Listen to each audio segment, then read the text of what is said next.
to compare bacterial biomass before and after antibody treatment. So this is just dummy data just to sometimes when you do testing, you are actually it is actually a kind of a PET test, which means the same sample before antibody treatment and after antibody treatment.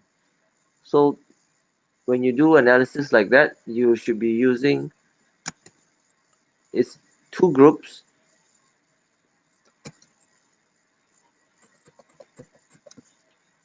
So you should be using t-test. However, it's a PET test, PET t-test, because you're pairing before and after. Again, your hypothesis mean difference is 0. That means you hypothesize there is no difference. And for output range, you can put it here. Okay, so from here you can see that the P at 2 tail is less than 0.05. So that means the biomass after antibody treatment is definitely lower than before, significantly lower than before. Okay, so the same thing if you were to do this in past,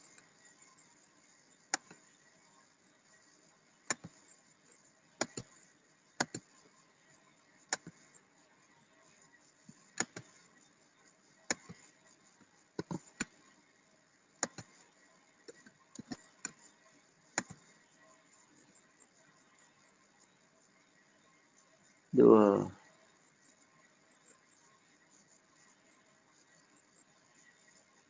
two sample test. Okay, a PET t-test.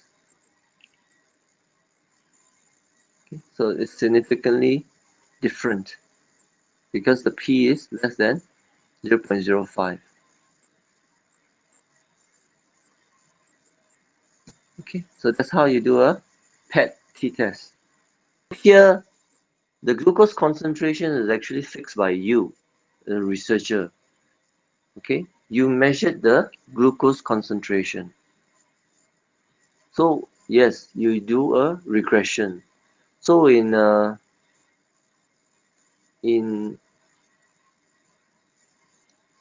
Excel, they recognize the first column as X, the second column as Y. So it's actually easier if you just highlight this, and immediately you have a XY graph. Okay. Remember in Excel, first column is X, second column is Y. Okay, so you have data like this. So once you plotted out a data like that, you can do a nice trend line. Trend line is, if it's a linear trend line, you can display your equation in R. Okay, so this is actually considered the regression equation. So linear regression equation. So y equals 0.975 for x minus 0.007. So this is your linear regression equation. Okay. So R squared just tells you how close your data spread is to the equation, to the line. So for this, the R squared is 0.96. So very, very good. Okay, more than 96% of the spread can be explained by the line. Okay, so this is a good line that you have. Okay, this is by graph.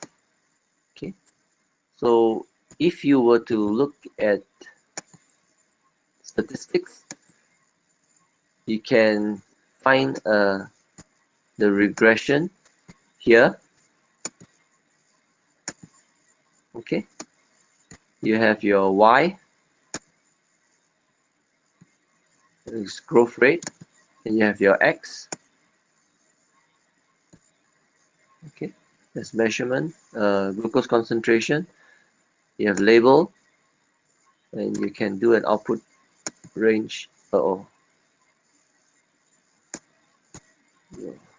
Y is this one.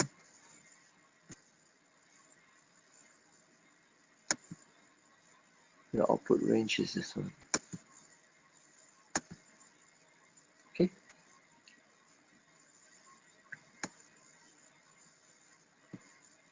So you can see that the R squared is the same, 9618, and your intercept is the same, 0.007, and your slope is also here, 0.9754.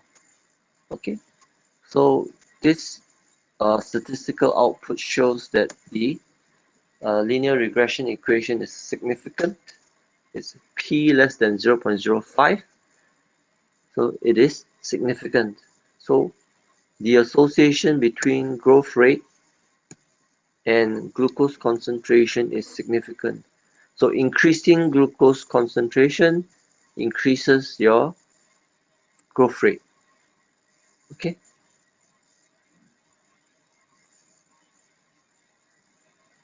Any questions? So if you're doing pass,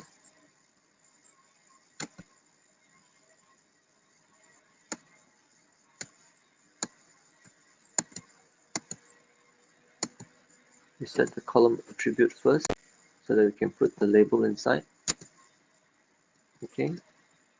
Then here is under model, linear model. It's one dependent, one independent. Okay. So you have your P is less than 0.05. So this is also significant. Okay. These are your numbers.